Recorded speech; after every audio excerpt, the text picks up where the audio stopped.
এখানেও তারা টিকতে পারবে না। আল্লাহর কোরআনে ওয়াদা করেছেন ইহুদিরা একদিন না একদিন ইসরায়েল থেকে উৎখাত হবেই হবে। আল্লাহ পাকের ওয়াদা, জোর বলেন সুবহানাল্লাহ।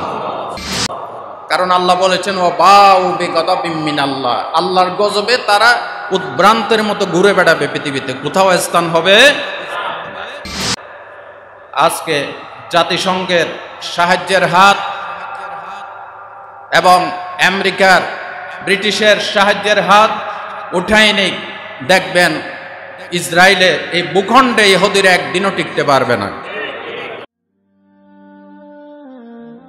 আইইউবি মিডিয়া, অপসংস্কৃতি মুক্ত আধুনিক ভিডিও সেন্টার। এটার কারণ কি? কারণ বর্ণনা করতে গিয়ে আল্লাহ পাক বলেন যালিকা বিআন্নাহুম ইয়াকফুরুনা বিআয়াতিল্লাহ, এর কারণ হচ্ছে তারা আল্লাহর আয়াতকে অস্বীকার করে। আল্লাহর আয়াতকে কি করে? অস্বীকার করে। ওয়ায়াকতুলুনান নাবিয়্যিনা বিগাইরিল হক, বিনা বিচারে নির্দোষ নবীদেরকে, পয়গাম্বরদেরকে তারা হত্যা করেছে। বলেন নাউজুবিল্লাহ। এই ইহুদি জাতি যত নবী রাসূলকে হত্যা করেছে, এরকম কোন জাতিগোষ্ঠী কোন নবী রাসূলকে হত্যা করে নাই। এদের অপরাধ, এরা আল্লাহর আয়াতকে অস্বীকার করে। আল্লাহ বলেন এই অপরাধের কারণে আমি তাদেরকে উদ্বাস্তু বানিয়ে দিয়েছি। তাদের নির্ধারিত কোনো ভূখণ্ড নাই, কোনো স্থান নাই। আপনারা বলবেন হুজুর আছে তো, কোথায় আছে? এখন বর্তমানে যে ইসরায়েল, এই ইসরায়েল তাদের বসতি। আপনারা আসলে যারা শিক্ষিত লোক বলেন তো দেখি, এই ইসরায়েল কি ইহুদিদের আসলে কি এটা তাদের কোনো ভূখণ্ড না? ফিলিস্তিনিদের ভূখণ্ড। জাতিসংঘের ফতোয়া নিয়ে অবৈধভাবে আমেরিকা ২০ ফোঁড়া হিসেবে ফিলিস্তিনের বুকে অবৈধভাবে ইসরায়েলদেরকে তারা প্রতিষ্ঠিত করেছে, ঠিক কিনা বলেন? এখানেও তারা টিকতে পারবে না। আল্লাহর কোরআনে ওয়াদা করেছেন ইহুদিরা একদিন না একদিন ইসরায়েল থেকে উৎখাত হবেই হবে। আল্লাহ পাকের ওয়াদা, জোর বলেন সুবহানাল্লাহ। কারণ আল্লাহ বলেছেন ও বাউ বিগদাবিম মিনাল্লাহ, আল্লাহর গজবে তারা উদ্ভ্রান্তের মতো ঘুরে বেড়াবে পৃথিবীতে, কোথাও স্থান হবে। আজকে জাতিসংঘের সাহায্যের হাত এবং আমেরিকার ব্রিটিশের সাহায্যের হাত উঠাই নেই, দেখবেন ইসরায়েলে এই ভূখণ্ডে ইহুদিরা একদিনও টিকতে পারবে না। আল্লাহ বলেন তারা অভিশপ্ত জাতি। একটা কারণ কি? তারা আল্লাহর আয়াতকে কি করে? দ্বিতীয় কারণ, তারা নবীদেরকে হত্যা করে। সূরাতুন নিসার সূরাতুত তাওবা ৩০ নম্বর আয়াতে আল্লাহ আরেকটি কারণ উল্লেখ করেছেন যে তাদের উপর আমি কেন এত অভিশাপ দিলাম। এর আরেকটি বড় কারণ আল্লাহ পাক বলছেন।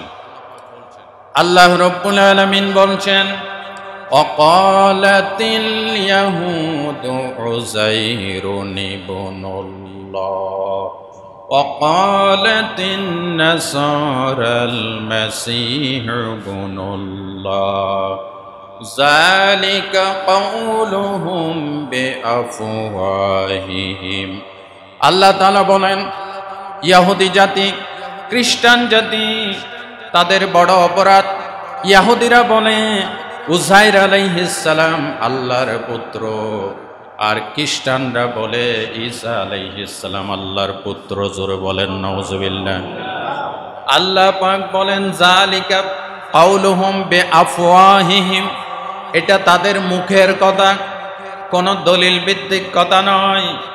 কারণ আল্লাহ এমন এক সত্তা যিনি জন্ম দেন না কারো কাছ থেকে, তিনি জন্ম নেন না, তিনি বংশ বিস্তার করার কোনো মুহতাজ নন। কথা ঠিক কিনা বলেন? আল্লাহ তাআলা বলেছেন লাম ইয়ালিদ ওয়া লাম ইউলাদ। লাম ইয়ালিদ, হি বিগেটস নট, নর ওয়াজ হি বিগটিন। তিনি কারো কাছ থেকে জন্ম নেন নাই, তিনিও কাউকে জন্ম, তিনি সৃষ্টি করেছেন কিন্তু তিনি জন্ম দেন নাই। মানুষ যেমন বংশ বিস্তার করার মুহতাজ, আল্লাহ এরকম বংশ বিস্তার করার মুহতাজ নন, তিনি একাই সব। ইন্নাল্লাহা আলা কুল্লি শাইইন কাদির। আল্লাহ পাক বলেন তাদের এটা অপরাধ। এই অপরাধ তো করছে করছে, শেষ পর্যন্ত তারা আরেকটি অপরাধ করলো। সূরাতুল মাইদার 18 নম্বর আয়াত, শুধু ঈসা আর উযাইরকে আল্লাহর পুত্র বানিয়ে ক্ষান্ত হয় নাই, শেষ পর্যন্ত তারা বলেই বসলো। কি বলল? ওয়াকালাতিল ইয়াহুদু ওয়ান নাসারা নাহনু আবনাউল্লাহি ওয়া আহিব্বাউহু। ইহুদি এবং খ্রিস্টানরা বলেন শুধু উযাইর আর ঈসা আল্লাহর পুত্র না, আমরা সবাই আল্লাহর পুত্র, আল্লাহর ছেলে, আল্লাহর নাতিপুতির ভিতরে আমরাও আছি।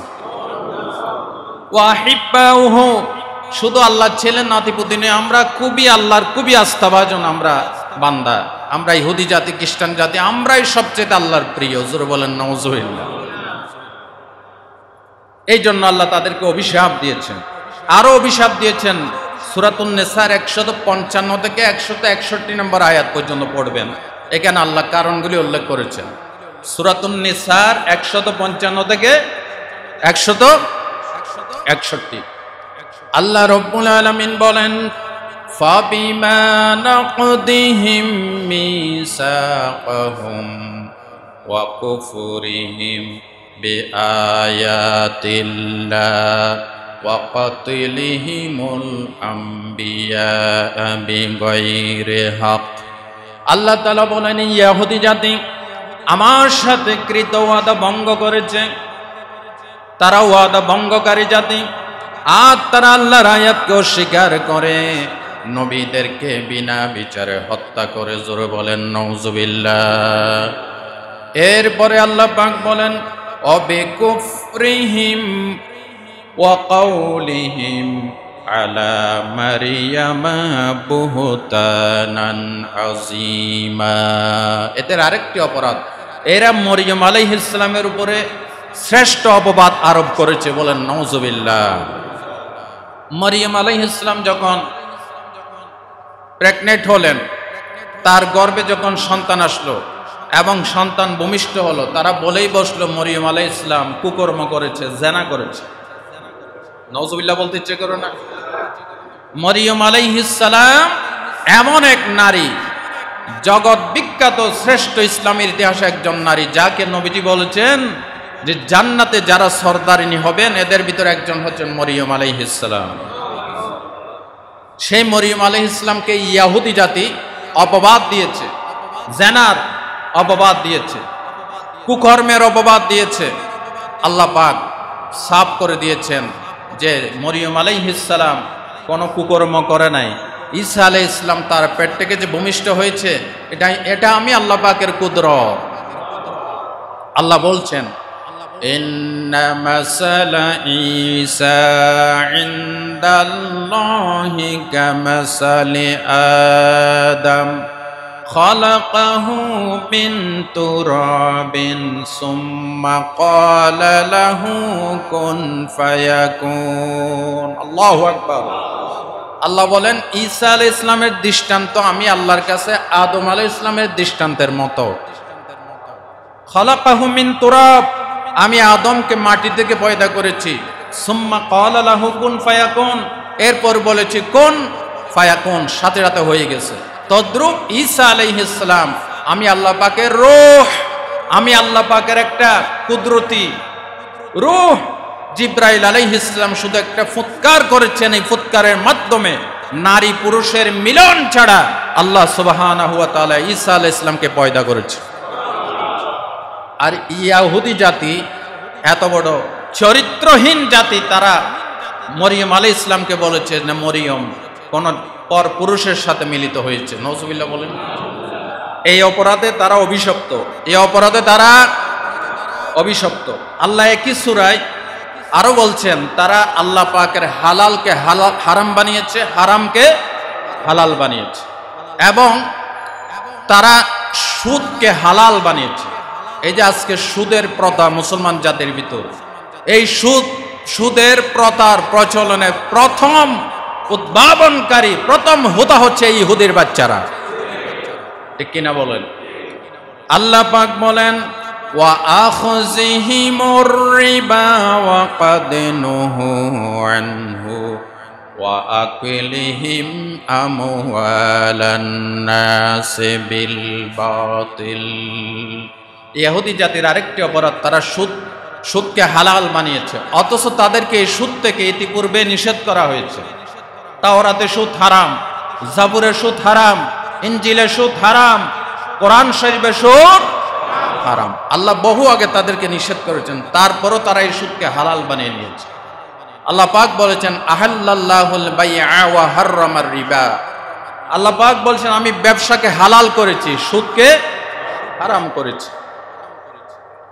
এদের আরেকটি অপরাধ ওয়া আকলিহিম আমওয়ালান নাস বিল বাতিল, এরা বাতিল পন্থায় মানুষের মাল বক্ষণ করত, বলেন নাউজুবিল্লাহ। অনেক নবী রাসূলকে তারা হত্যা করেছে। আল্লাহ আরেকটি কারণ সূরা নিসায় উল্লেখ করছেন। আল্লাহ পাক বলেন ওয়া কাউলিহিম ইন্না কাতালনাল মাসীহ ইবনা মারইয়াম ওয়া রাসূলাল্লাহ ওয়া মা কাতালুহু ওয়া মা সালাবুহু ওয়ালাকিন শুববিহা লাহুম। আল্লাহ পাক বলেন তারা বলে আমরা ঈসাকে হত্যা করেছি, যিনি আল্লাহর রাসূল। আল্লাহ পাক বলেন অথচ তারা ঈসাকে হত্যা করতে পারে নাই, শুলও চড়াতে পারে নাই। ওয়ালাকিন শুববিহা লাহুম, বরং এটা তারা নিজেরা নিজেদের ধোঁকার ভিতরে পড়ে গিয়েছে, বলেন নাউজুবিল্লাহ। ঈসা আলাইহিস সালাম যখন নবী হয়ে আসলেন, ঈসা আলাইহিস সালাম একটা কিতাব পাইছিলেন, কিতাবের নাম কি? ইনজিল। বলেন না সবাই, কিতাবের নাম কি? ইনজিল। ইনজিল যখন নাজিল হলো, এর পূর্বের নবী বনি ইসরাইলের নবীরা মুসা আলাইহিস সালাম, ইয়াকুব আলাইহিস সালাম, তারপরে ইব্রাহিম আলাইহিস সালাম সবাই দাওয়াত দিয়েছেন, তাওহীদের দাওয়াত, তাওরাতের দাওয়াত দিয়েছেন, জাবুরের দাওয়াত দিয়েছেন। এখন যখন ইনজিল নাজিল হলো, ঈসা আলাইহিস সালাম বললেন আল্লাহ ইতিপূর্বে তোমাদের জন্য শনিবার দিনকে ইহুদিদের জন্য, বনি ইসরাইলের জন্য ইবাদতের দিন নির্ধারণ করেছিলেন, কিন্তু এখন থেকে রবিবার দিন তোমাদের জন্য ইবাদতের বিশেষ একটা দিন নির্ধারণ করেছে। এটা শোনার পর এই ইহুদি জাতি লাগলো ঈসা আলাইহিস সালামের পিছনে। আপনারা বলেন তো, তাওরাত যতদিন ছিল ততদিন, যতদিন ইনজিল আসে নাই তখন তাওরাতের বিধান মানা লাগতো। যখন তাওরাত নাজিল হয়ে বন্ধ হয়ে গেল, ইনজিল নাজিল হলো, তখন তাওরাত মানার আর কোনো সুযোগ নাই। আবার যখন তাওরাত, জবুর, ইনজিল নাজিল ক্ষান্ত হয়ে গেল, সর্বশ্রেষ্ঠ কিতাব কোরআন নাজিল হলো, এখন তাওরাত, জবুর, ইনজিল মানার কোনো সুযোগ নাই, এখন মানতে হবে কি? কোরআন। এই ইহুদি জাতি বলল আমরা মানি না, আমরা রবিবার দিন ইবাদতের দিন মানি না। লাগলো ঈসা আলাইহিস সালামের পেছনে, এবং ঈসা আলাইহিস সালাম বললেন ওয়া মুবাশশিরান বিরাসূলিন ইয়াতি মিন বাদিহি ইসমুহু আহমদ, সূরাতুস সাফ পড়ে দেখবেন, এই আয়াতটা পেয়ে যাবেন। ঈসা আলাইহিস সালাম বললেন আমি একজন শুভ সংবাদদাতা, আমার পরে এমন একজন নবী আসতেছেন তোমাদের জন্য, যার নাম হচ্ছে আহমদ, যার নাম হবে মুহাম্মদ, বলেন সাল্লাল্লাহু। এটা শুনে তারা আরো তেলে বেগুনে জ্বলে উঠলো, এই ইহুদির গোষ্ঠীরা লাগলো ঈসা আলাইহিস সালামকে হত্যা করার জন্য ষড়যন্ত্রের পিছনে। এভাবে ষড়যন্ত্র করতে করতে করতে একদিন ঈসা আলাইহিস সালাম তার অনুসারীদেরকে নিয়ে একটা ঘরের ভিতরে ছিলেন। ইহুদি জাতিরা ঘরের চতুর্দিকে ঘেরাও করে ফেলল। ঘেরাও করে ঈসা আলাইহিস সালাম কখন বের হবেন তখন তারা ওয়েট করতে লাগলো। দেখেছে না বের হয় না, তখন তাদের ইহুদিদের একজন নেতাকে ঢুকাই দিল, তুমি গিয়ে ধরে নিয়ে আসো। এই ইহুদি নেতা ঘরে ঢুকে ঈসা আলাইহিস সালামকে খুঁজতে খুঁজতে হয়রান হয়ে গেছে। অথচ আল্লাহ এর পূর্বে তাদের উপস্থিতি দেখে জিব্রাইলকে পাঠিয়ে ঘরের ছাদকে দুই ভাগ করে ঈসা আলাইহিস সালামকে চতুর্থ আসমানে উঠাই নেয়। এই ইহুদি নেতা তালাশ করতে করতে করতে বের হয়ে আসলো, বলল না ঈসা তো ঘরের ভিতরে না, কিন্তু আল্লাহ কুদরত, আল্লাহ পুরা ইহুদি নেতাটাকে ঈসা আলাইহিস সালামের সূরত বানাই দিয়েছে। আল্লাহু আকবার বলেন। দেখেন ওয়া মাকারু ওয়া মাকারাল্লাহ আল্লাহু খায়রুল মাকিরিন। ইসলামের বিরুদ্ধে যত কৌশল করেন না কেন, আল্লাহরও কিন্তু একটা কৌশল, একটা পরিমাপ আল্লাহ নির্ধারণ করে রাখছে, ঠিক না বেঠিক? সর্বশেষ বিজয় হবে আল্লাহর, আল্লাহর রায়, আল্লাহর সিদ্ধান্ত, আল্লাহর কৌশল সর্বশেষে বিজয় লাভ করবে, বলেন না ইনশাআল্লাহ। সতীজা কা রাহা হ্যায় अज़ल से तायम्रोज़ सतेज़ा का रहा है, अज़ल से तायम्रोज़ चरागे मुस्तफ़ा भी से शरारे बोल हबीस। সেই মক্কার আবু জেহেল মুহাম্মদ ইসলামের ইসলামকে, আল্লাহর ইসলামকে নিভাই দেওয়ার জন্য, টিম টিম করে জ্বলা ইসলামের চেরাগকে ফুঁ দিয়ে নিভাই দেওয়ার জন্য আবু জেহেলের গোষ্ঠীরা সেই মক্কা থেকে চেষ্টা করেছে। আবু জেহেলের বংশ সাফ হয়েছে, আবু লাহাবের বংশ দলিশাত হয়ে গেছে। ইসলাম এখনো কিয়ামত পর্যন্ত থাকবে, বলেন ইনশাআল্লাহ। এখন আমরা যদি ইসলামের সাথে থাকি আমরা লাভবান হব, আর যদি বেঈমান হয়ে যাই আমরাই ক্ষতিগ্রস্ত হব। আল্লাহ আমাদেরকে ইসলামের সাথে থাকার তৌফিক দান করেন। এই ইহুদি জাতি এইভাবে করে ঈসা আলাইহিস সালামকে হত্যা করতে পারে না। পরে তাদের সর্দার, তাদের নেতা যখন বের হয়েছে, পুরো ঈসা আলাইহিস সালামের সূরত বানিয়ে দিয়েছে, তখন তাকে কিল, ঘুষি, লাথি মায়ের শুরু করছে। আল্লাহর গজব। মায়ের যখন চলতেছে তখন ইহুদি নেতা বলছে, আল্লাহর ওয়াস্তে তোমরা বুঝার চেষ্টা করো, আমি তোমাদের ইহুদি নেতা। যিনি ঘরে ঢুকছিলাম, কাকে কিসের ইহুদি নেতা? ইহুদি নেতা যদি হয় তাহলে ঈসা আলাইহিস সালাম কই? শেষ পর্যন্ত তারে জোর করে ধরে শুলিতে চড়াইলো, তাকে মৃত্যুদণ্ড দিল। কিন্তু আল্লাহ পাক বলেছেন সূরাতুন নিসায়, বার রাফাহুল্লাহু ইলাইহি ওয়া কানা আল্লাহু আজিজান হাকিম। আল্লাহ বলেন, না, আমি কুদরতি কৌশলে ঈসাকে আমি চতুর্থ আসমানে উঠাই নিয়েছি, এবং ঈসা আলাইহিস সালাম চতুর্থ আসমানে ওয়েটিং এ আছে।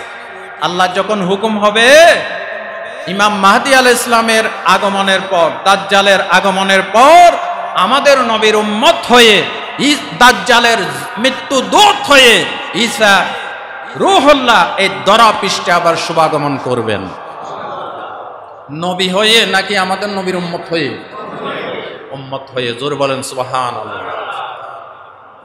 ঈসা আলাইহিস সালামকে তারা হত্যা করতে পারে না, কিন্তু খ্রিস্টানদের ভুল ধারণা, নাসারাদের ভুল ধারণা, এখনো পর্যন্ত তারা এই যিশু খ্রিস্টের, ঈসা মসিহের তারা কি শোক পালন করে, এবং তাদের শোকের চিহ্ন হিসেবে তারা ক্রস চিহ্ন ব্যবহার করে, যেটা তারা টাই পরে খ্রিস্টানরা।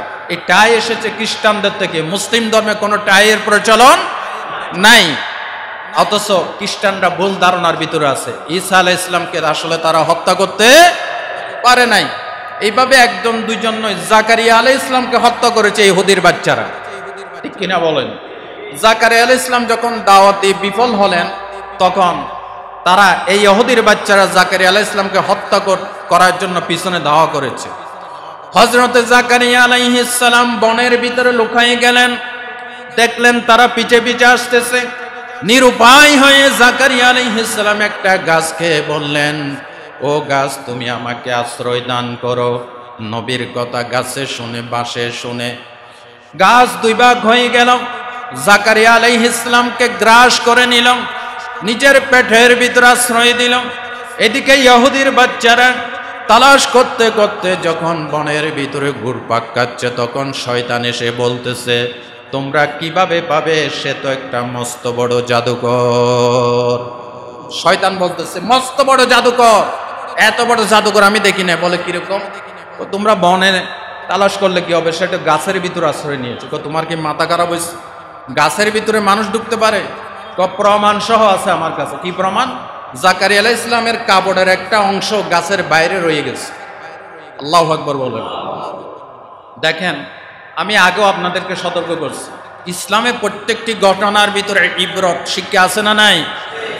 জাগা জি লাগানে কে লিয়ে ये दुनिया नहीं है, ये इबारत की जाहे तमाशा नहीं है। এই দুনিয়া খেল তামাশা করার জায়গা না। ঘটনাগুলি শুনেন, ইবরত হাসিল করেন। আল্লাহ ছাড়া অন্য কারো কাছে সাহায্য চাইলে পয়গম্বর হলো আল্লাহ তাকে ছাড় দেন নাই, ঠিক না বেটি? পয়গম্বরের কথা গাছে শুনছে ঠিক, কিন্তু আল্লাহ এমন বেজার হইলেন, আল্লাহ জাকারিয়াকে শাস্তি প্রদান করলেন। এবার কাপড় দেখার পর তারা করাত আনলো, মিস্ত্রি এনে করাত দিয়ে গাছ ছিঁড়া শুরু করলো। করাত আস্তে আস্তে যখন জাকারিয়া আলাইহিস সালামের মাথার উপর করাত টেকলো, তিনি যখন উফ বলতে যাবেন তখন জিব্রাইল বলে সে খামোশ, উফ বলতে পারবেন না। যদি উফ বলেন নবুয়তের দপ্তর থেকে নাম কেটে দেওয়া হবে। যদি ধৈর্য ধরেন তাহলে শহীদের মর্যাদা দিয়ে নবুয়তের মর্যাদায় সিক্ত রেখে আল্লাহ আপনাকে জান্নাতে পৌঁছায় দিবেন। উফ বলতে পারবেন না। আল্লাহ বলেছেন আপনি গাছের কাছে কেন সাহায্য চাইলেন? আমি আল্লাহ তুইয়া ঠিক কিনা বলেন? গাছের কাছে কেন সাহায্য চাইলেন? আল্লাহ করাত দিয়ে ছিঁড়ে আপনাকে শাস্তি প্রদান করবে। সুবহানাল্লাহ বলেন। করাত যখন মাথার উপরে এসে টেকলো তখন আল্লাহ গায়েবে আওয়াজ দেন, জাকারিয়া তুমি আমাকে বাদ দিয়ে গাছের কাছে সাহায্য চাইছো, এখন গাছকে বলো বাঁচাইতে। এখন গাছকে বলো, গাছের যদি শক্তি থাকে গাছে তোমাকে বাঁচাবে। আল্লাহু আকবার বলেন। জাকারিয়া আলাইহিস সালাম নবুয়তের মর্যাদা ক্যান্সেল হবে, শাহাদাতের মর্যাদা ক্যান্সেল হবে বিদায় উফ শব্দটি বলেন নাই, করাত দিয়ে ছিঁড়ে দ্বিগণ্ডিত হয়ে গেলেন। সাথে সাথে আল্লাহ রব্বুল আলামিন শাহাদাতের মর্যাদা দিয়ে হযরতে জাকারিয়াকে জান্নাতে পৌঁছাইয়া দিলেন। আল্লাহু আকবার বলেন। ছেলে চাওয়ার জন্য, মেয়ে চাওয়ার জন্য, ব্যবসার উন্নতির জন্য মাজারের কাছে নাকি আল্লাহর কাছে? কার কাছে? আল্লাহর কাছে। কোনো কিছুর অভাব আছে?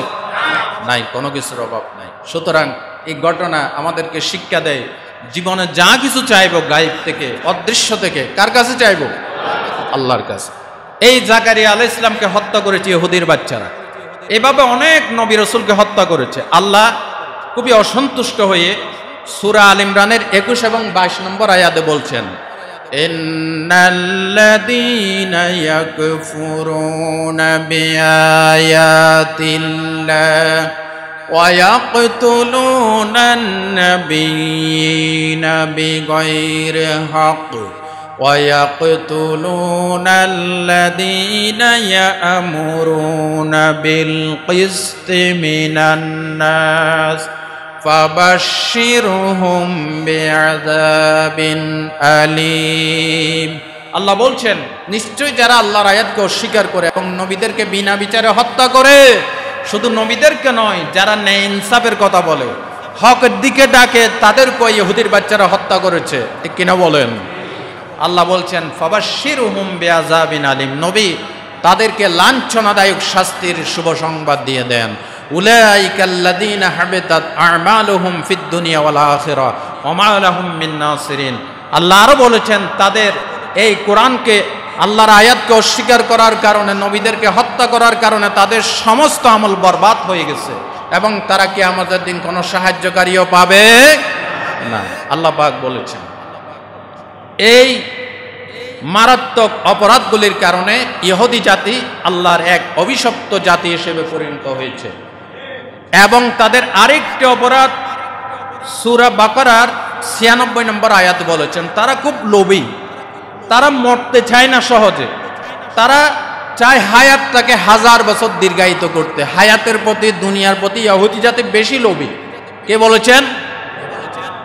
আল্লাহ রাব্বুল আলামিন বলছেন, ওয়ালা তাজিদান্নাহুম আহরাসান নাসি আলা হায়াতিন ওয়া মিনাল্লাযীনা আশরাকু। আল্লাহ পাক বলছেন, এই ইহুদি জাতি, এরা নবী, আপনি এদেরকে সমস্ত মানব মণ্ডলীর ভিতরে, এমনকি মুশরিকদের চাইতো, হিন্দুদের চাইতো এই ইহুদি জাতিকে হায়াতের প্রতি বেশি লোভী দেখবেন আপনি। বলেন নাউজুবিল্লাহ। কথাটা বলেছেন কে? এমনকি তারা কামনা করে, ইয়াওয়াদ্দু আহাদুহুম লাউ ইউআম্মারু আলফা সানা, তারা কামনা করে, আহারে আমরা যদি 1000 বছর হায়াত পাইতাম কত না ভালো হইতো। বলেন নাউজুবিল্লাহ। এরা দুনিয়া কামনা করে, আখিরাত কামনা করে না। এই জন্য দেখবেন ইহুদি জাতি মৃত্যুকে ভয় পায় বিধায় এদের ভিতরে আজ পর্যন্ত কোনো বীর পুরুষের আবির্ভাব হয় নাই। প্রত্যেকটি জাতির একটা বীরত্বগাথা ইতিহাস থাকে, কিন্তু ইহুদিরা হচ্ছে পরনির্ভরশীল জাতি। পরের কাঁধের উপর পিস্তল টেকায়া, বন্দুক টেকায়া তারা মানুষকে নিহত করে, তারা মানুষকে হত্যা করে। ঠিক কিনা বলেন? এদের নিজস্ব কোনো শক্তি নাই। এরা হচ্ছে পুরুষের জাতি, এরা বীর পুরুষের জাতি নয়। এরা দুনিয়া লোভী। এই জন্য দেখবেন পৃথিবীতে যত নতুন নতুন আবিষ্কার এর প্রায় সবগুলি ইহুদিদের আবিষ্কৃত, ঠিক না? এদের ইকোনমিক খুবই মোটা তাজা, এরা আবিষ্কার এবং উদ্ভাবনের ক্ষেত্রে সবচেয়ে এগিয়ে আসে। অর্থ বাণিজ্য বিনিয়োগের ক্ষেত্রে ইহুদিরা সব জাতি থেকে এগিয়ে আছে, ঠিক কিনা বলেন? এরা হচ্ছে অর্থলোভী, দুনিয়ালোভী এবং তারা হচ্ছে হায়াতের দীর্ঘায়ু বেশি কামনা করে। আল্লাহ পাক বলেন এই আরেকটি কারণ আমি তাদেরকে অভিশাপ দিয়েছি, বলেন নাউজুবিল্লাহ। আজকে আমরা মুসলিম জাতি, আমরা আবিষ্কারের পিছনে নাই, আমরা আছি খালি দলাদলি। টুপি কি গোল পরবো নাকি সুক্কা পরবো নাকি কিস্তি টুপি পরবো, এ নিয়ে কয় দল। তারপরে কিয়াম কি দাঁড়াই করবো নাকি বসে করব, এ নিয়ে কয়েক দল। ইল্লাল্লাহ ইল্লাল্লাহ আস্তে করবো না জোরে করবো, এ নিয়ে কয়েক দল, ঠিক কিনা বলেন? মুসলিম জাতি তোমরা বীরের জাতি, তোমাদের কোরআন হচ্ছে আবিষ্কারের কিতাব। আমি যেটা জুমাতুল বিদায় বলেছিলাম, তোমাদের কিতাব হচ্ছে বিজ্ঞানের কিতাব, ঠিক কিনা বলেন? আজকে ইহুদিদের পণ্য বর্জন করে মুসলিম জাতিকে কোমর সোজা করে দাঁড়াতে হবে, ঠিক কিনা বলেন? আমরা ইহুদিদের ফিলিস্তিনের উপরে যেই ইতিহাসের বর্বর অত্যাচার নির্যাতন তারা চালাচ্ছে, আজকের এই জুমা থেকে গণপ্রজাতন্ত্রী বাংলাদেশের তৌহিদি মুসলমানের পক্ষ থেকে ইসরায়েলের প্রতি আমরা ক্ষোভ জানাই, নিন্দা জানাই, ধিক্কার জানাই, ঠিক কিনা বলেন? কিন্তু শুধু দীক্ষা জানালে হবে না, এই দীক্ষা তো আমরা বহু জানাইছি, শুধু হ্যাশট্যাগ দিলে হবে না, আদর্শিক মোকাবেলা করতে হবে। বুঝেন নাই, এই জন্য ঠিক কইতে পারেন নাই। আদর্শিক মোকাবেলা করতে হবে। সেটা কিরকম? ইহুদিদের বিরুদ্ধে হ্যাশট্যাগ দিচ্ছেন, শুধু মুখে বক্তব্য দিচ্ছেন, শেষ। কিন্তু আমরা চলাই বলাই, উঠায় বসাই, লেনদেনে, ব্যবসা বাণিজ্যে আমাদের নিজেদের মনের অজান্তে আমরা ইহুদিদেরকে, খ্রিস্টানদেরকে আপন বানাই রাখছি, তাদের আদর্শের অনুসরণ করে চলছি, ঠিক না? তাদের আদর্শের অনুকরণ করে চলছি। আমার পোশাক আশাক, আমার ব্যবসা বাণিজ্য, আমার বিয়ে শাদী আমার মুসলিম ধর্ম মতে হয়, জোরে বলেন। কালী হুজুরের সামনে এসে কালমাটা কবুলটা করাইলো, এই যে বাকির অনুষ্ঠান আদি, আমার ব্যবসা বাণিজ্য, আমার বিচার ফয়সালা আমার নবীর তরিকা অনুযায়ী হয়। ব্রিটিশের পৌঁছা আইন, খ্রিস্টানদের ইহুদিদের আইন দিয়ে আমার এই সমাজ, আমার বিচার ফয়সালা চলে, ঠিক না বেঠিক? এগুলি বর্জন করতে হবে। এগুলি বর্জন না করে যতই বিরোধিতা করেন, ইহুদিরা কিন্তু আরো শক্তিশালী হবে, ঠিক না ভাই? এই জন্য আমাদেরকে আদর্শিক মোকাবেলা করতে হবে, জোরে বলেন ইনশাআল্লাহ। ওয়াদা মে হো তুম নাসারা তো তামাদ্দুন মে হুনুত, ये मुसलमान है জেনে দেখে শর্মাইয়াহুদ। চাল চলনে হিন্দু তুমি, বেশভূষাতে খ্রিস্টিয়ান, মুসলমানে যারে দেখে ইয়াহুদ করে লজ্জা জ্ঞান। ইহুদিরাও তোমাকে দেখলে লজ্জা পায়। তুমি নাকি মুসলিম ঘরের সন্তান, তুমি নাকি নবীর উম্মত, তোমার 3.5 হাত বডি দেখলে, তোমার চেহারা দেখলে, তোমার তাহজিব তামাদ্দুন, তোমার সংস্কৃতি আনন্দ উল্লাস দেখলে ইহুদিরা পর্যন্ত তোমাকে ঘৃণা করে। সুতরাং আদর্শিক মোকাবেলা করতে হবে। আমরা আমাদের আদর্শে, ইসলামের আদর্শে ফিরে আসবো, বলেন ইনশাআল্লাহ। দ্বিতীয় প্রতিবাদ, সেটা হচ্ছে আর্থিকভাবে তাদেরকে দুর্বল করতে হবে।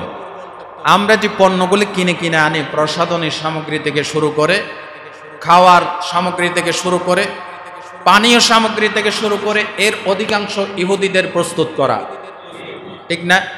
পেপসি কাদের? ইসরায়েলের। কোকাকোলা, 7 আপ আমাদের মুসলমানদের অনুষ্ঠানে এগুলি বেশি চলে, ঠিক না বেটি? কন্যা ভাইরা, এগুলি বেশি চলে। আমরা কি পারবো না ফিলিস্তিনের মুসলমানদেরকে সাহায্য করার জন্য আর্থিকভাবে আমার টাকা দিয়ে, আমার কষ্টার্জিত পয়সা দিয়ে পেপসি কিনলাম, 7 আপ কিনলাম, এই টাকা দিয়ে তারা বোমা বানাইয়া আমার মুসলমানদের বাড়িঘর উজাড় করে মুসলমানদেরকে হত্যা করে, এই সুযোগ আমরা তাদেরকে দিতে পারি? সুতরাং প্রতিজ্ঞা হোক, আজ থেকে ফিলিস্তিনিদের পক্ষ অবলম্বন করে ইহুদিদের সমস্ত পণ্য আমরা বর্জন করব ইনশাআল্লাহ। তাদের পণ্য ব্যবহার না করলে, পান না করলে আমরা কি মরে যাব? এই সমস্ত পচা জিনিস না খেয়ে ডাবের পানি খান, হালাল জিনিস, অনেক ভালো হবে। বাংলাদেশের গরুর দুধ খান, অনেক ভালো হবে। আলহামদুলিল্লাহ বলেন। তৃতীয় প্রতিবাদ, ফেসবুক। ফেসবুক হচ্ছে এখন ইসলাম প্রচারের শ্রেষ্ঠ মাধ্যম। আমরা মুসলমান দাবি করি, খুবই দুঃখ লাগে, কত কিছু আমরা পোস্ট করি। আহা, আমরা অনেকে বলি এরা হচ্ছে আরেক দেশে, আমরা হচ্ছে আরেক দেশে, আমার কেন এত মাথা ব্যথা? নওজুবিল্লাহ বলতে ইচ্ছে করেন। আল্লাহর নবী বলেছেন, আল মুমিনুনা কাজাসাদিন ওয়াহিদিন, সমস্ত মুমিনরা একটা বডির মতো, একটা দেহের। ও মুসলমান ভাইরা, আজকে ফিলিস্তিনের জমিনে মসজিদ আকসার উপরে, মসজিদে আমার নবী মেরাজে রাত্রে নামাজ আদায় করেছিলেন, বলেন আল্লাহু আকবার। যে মসজিদ আকসা সুলাইমান আলাইহিস সালাম জিন জাতি দিয়ে নির্মাণ করেছিলেন, হাজার হাজার শত শত পয়গম্বরের কিবলা ছিল মসজিদ আকসা। আমার নবী হিজরতের আগে এই মসজিদ আকসার দিকে ফিরে কিবলা বানিয়ে নামাজ আদায় করতেন। ওই মসজিদ আকসাকে যারা বেইজ্জত করেছে, আমার মুসলমান মা বোনদেরকে যারা হত্যা করেছে, তাদের জন্য যদি আমার মন না কাঁদে, বুঝতে হবে আমার ইমানটা প্যারালাইসিস হয়ে গেছে। ঠিক না বেটি? আমার কি দরকার? আমরা আছি বাংলাদেশ, আমরা কি করতে পারবো? আরে কিচ্ছু করতে পারেন না। আপনি ফেসবুকে একটা পোস্ট দিতে পারেন না, ঠিক কিনা? আপনি কি ধরনের ইমানদার? আপনি কাকে ভয় পান? আজ থেকে বেশি করে হ্যাশট্যাগ করবেন, পারবেন না? সবাই পারবেন? জোরে বলেন ইনশাআল্লাহ। ফিলিস্তিনিদের উপর আল্লাহ সাহায্য চেয়ে পোস্ট করবেন, পারবেন না? জোরে বলেন পারবেন না? একবার বলেন ইনশাআল্লাহ। এগুলি হচ্ছে কৌশলগত জিহাদ, কৌশলগত জিহাদ। আমার নবী বলেছেন, মান জাহাদাহুম বিয়াদিহি ফাহুয়া মুমিন, যে ব্যক্তি হাত দিয়ে জিহাদ করলো সে মুমিন। ওমান জাহাদাহুম বিলিসানিহি ফাহুয়া মুমিন, যে ব্যক্তি জবান দিয়ে জিহাদ করলো সে মুমিন। ওমান জাহাদাহুম বিকলবিহি ফাহুয়া মুমিন, যে ব্যক্তি কলবে কলবে সিদ্ধান্ত নিল কিভাবে প্রতিবাদ করা যায়, কৌশলগত প্রতিবাদ করলো, ফাহুয়া মুমিন, সে ব্যক্তিও মুমিন। ওয়ালাইসা ওয়ারা যালিকা মিনাল ঈমানে হাব্বাতু খারদালিন, রাওয়াহু মুসলিম। আল্লাহর নবী বলছেন, এই তিন ক্লাসের বাইরে ঈমানের সরিষা বরাবর আর কোনো জায়গা নাই। আমরা কি থার্ড ক্লাসও থাকতে পারবো না? পারবো, সবাই পারবো ইনশাআল্লাহ। যদি তাও না পারেন, তাহলে ঈমানের খাতা থেকে আপনার নামটা বাদ। আপনি মনে করবেন না আমি পাক্কা তাহাজ্জুদ গোজার না। তাহাজ্জুদের উপরে ঈমানের মাপকাঠি হয় না, মাপকাঠি হয় সত্যের পক্ষে নাকি বিপক্ষে, ঠিক কিনা? আপনি ইসলামের পক্ষে না বিপক্ষে? ইসরায়েলদের পক্ষে না ফিলিস্তিনিদের পক্ষে?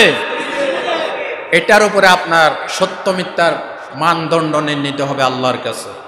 আমার কলিজা ফেটে যায় যখন এই লাইভ দেখি, মায়ের সামনে, ছেলের সামনে, বেগুনা মাসুম সন্তানের সামনে মাকে টুকরা টুকরা করা হয়েছে, বোমা মেরে শরীরকে খণ্ড বিখণ্ড করে ফেলা হয়েছে। বাচ্চা শিশু নাবালেগ কাঁদতেছে, আর ফ্লোরের উপর মা বাবার রক্তগুলি নিজ হাতে সাফ করতেছে। এটা দেখে কোরআন শরীফের আমার সেই আয়াতটা মনে পড়ে গেল। সূরাতুন নিসাতে আল্লাহ পাক বলেছেন, ওমা লাকুম লা তুকাতিলুনা ফি সাবিলিল্লাহ ওয়াল মুস্তাদআফিনা মিনার রিজাল ওয়ান নিসা ওয়াল বিলদান, তোমাদের কি হয়েছে? তোমরা তাদের সবককে কেন লড়াই করছো না? ওই সমস্ত নির্যাতিত আবাল বৃদ্ধ বনিতা শিশু, বৃদ্ধ নারী পুরুষ আহাজারি করতেছে, আল্লাহ রব্বানা আখরিজনা মিন হাযিহিল ক্বরিয়াতিজ যালিমি আহলুহা, আল্লাহ এই জালিমের জনপদ থেকে আমাদেরকে বের করে নিয়ে আসো। ওয়াজআল লানা মিন লাদুনকা ওয়ালিয়া, আমাদের জন্য একজন অভিভাবক পাঠাও। ওয়াজআল লানা মিন লাদুনকা নাসীরা, আমাদের জন্য একজন সাহায্যকারী পাঠাও। তোমাদের কি হয়েছে? তোমরা এই সমস্ত আর্তনাদকারী শিশু, নারী, বৃদ্ধদের পক্ষে তোমরা কেন লড়াই করছো না? আল্লাহ পাক বলেছেন, বলেন সুবহানাল্লাহ। আজকে সময় এসেছে বাংলাদেশ থেকে এই পর্যায়ে আমি গণপ্রজাতন্ত্রী বাংলাদেশ সরকারের মাননীয় প্রধানমন্ত্রীকে ধন্যবাদ জানাই। মাননীয় প্রধানমন্ত্রী বলেছেন, ফিলিস্তিনিদের পক্ষ নিয়ে ফিলিস্তিনি মুসলমানদের জন্য তিনি চিকিৎসার সামগ্রী এবং চিকিৎসার জন্য আহতদের জন্য সামগ্রী তিনি বাংলাদেশ থেকে পাঠাবেন, বলেন সুবহানাল্লাহ। আল্লাহ কবুল করেন, বলেন আমিন। এবং বাংলাদেশে বিভিন্ন জায়গায় ইউনিটি হয়েছে, কমিটি গঠন হয়েছে যে ফিলিস্তিনিদের জন্য আর্থিক সাহায্য করার জন্য বাংলাদেশে ফিলিস্তিনের দূতাবাসের মাধ্যমে এই সাহায্যগুলি পাঠিয়ে দেওয়া হবে। যারা যারা এই কমিটি গঠন করেছে তাদের সাথে যোগাযোগ করে ফিলিস্তিনিদের জন্য কলিজা উজাড় করে আমরা আর্থিক সাহায্য করব, বলেন ইনশাআল্লাহ। প্রিয় ভাইসব, দেখেন এই ইহুদির বাচ্চারা কোনোদিন মুসলমানদের উপর সন্তুষ্ট হবে না। আল্লাহ পাক বলেছেন একটি কাজ করলে সন্তুষ্ট হবে। সূরা বাকারার 120 নম্বর আয়াত আল্লাহ বলছেন, ওয়ালান তারদান কাল ইয়াহুদা ওয়ান নাসারা হাত্তা তাত্তাবিয়া মিল্লাতাহুম। নবী, এই ইহুদি খ্রিস্টানরা কখন আপনার উপর রাজি খুশি হবে না যতক্ষণ না আপনি তাদের ধর্মের অনুসারী না হয়ে যান। ঠিক কিনা বলেন? আল্লাহ বলছেন, কুল ইন্না হুদাল্লাহি হুয়াল হুদা।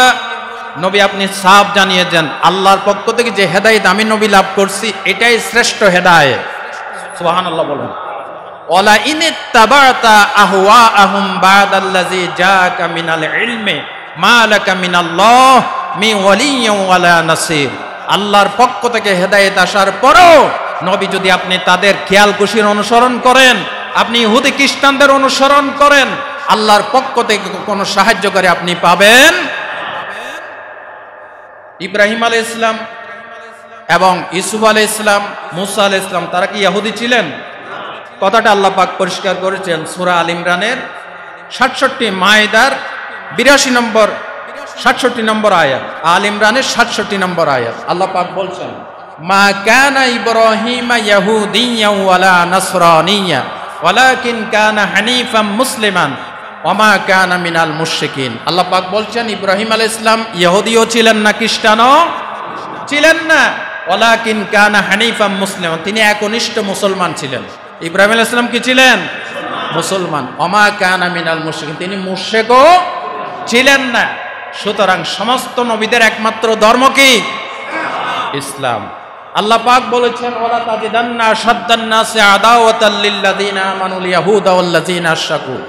হে মুসলমানরা শোনো, এই পৃথিবীর মানুষের ভিতরে ইহুদি এবং মুশরিকদের চাইতে জানের দুশমন তোমাদের জন্য আর কেউ নাই। জোরে বলেন সুবহানাল্লাহ। কে বলেছেন? আল্লাহ বলেছেন, সূরা মায়েদার 82 নম্বর আয়াত।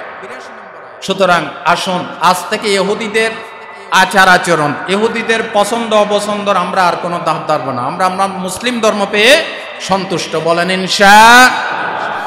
এমন একটা সময় আসবে ইহুদির বাচ্চারা মুসলমানদের হাত থেকে বাঁচতে পারবে না। নবীজি ভবিষ্যৎবাণী করেছেন, বুখারীর হাদিস, ক্বালা রাসূলুল্লাহ সাল্লাল্লাহু আলাইহি ওয়াসাল্লাম তুকাতিলুনাল ইয়াহুদা হাত্তা ইয়াখতাবিয়া আহাদুহুম ওয়ারা আল হাজার। এমন একটা সময় আসবে তোমরা ইহুদিদের বিরুদ্ধে যুদ্ধে অবতীর্ণ হবে। ইহুদিরা তোমাদের বইয়ে গাছের আড়ালে, দেওয়ালের আড়ালে লুকায়ে থাকবে। হঠাৎ করে গাছ এবং দেওয়াল বলবে, ইয়া আব্দাল্লাহ, হে আল্লাহর বান্দা, ওয়ারাই ইয়াহুদিয়ুন ফাকতুলুহু, আমার আড়ালে ইহুদি লুকায়ে আছে, তাকে ধরো, হত্যা করো। হাদিসটা আসছে বুখারী শরীফের কিতাবুল জিহাদের ভিতরে। গাছ এবং বাঁশ, দেওয়ালের জবান আল্লাহ মুক্ত করে দিবেন। ইহুদির বাচ্চারা মুসলমানদের উপর কখনো বিজয় লাভ করতে পারবে না। আজ হোক কাল হোক, ফিলিস্তিন স্বাধীন ভূখণ্ড হিসেবে ফিলিস্তিনের বুকে পটপট করে বিজয়ের পতাকা উঠবে ইনশাআল্লাহ।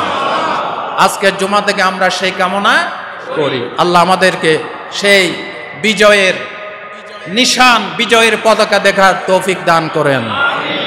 আজকের বক্তব্য এখানে শেষ।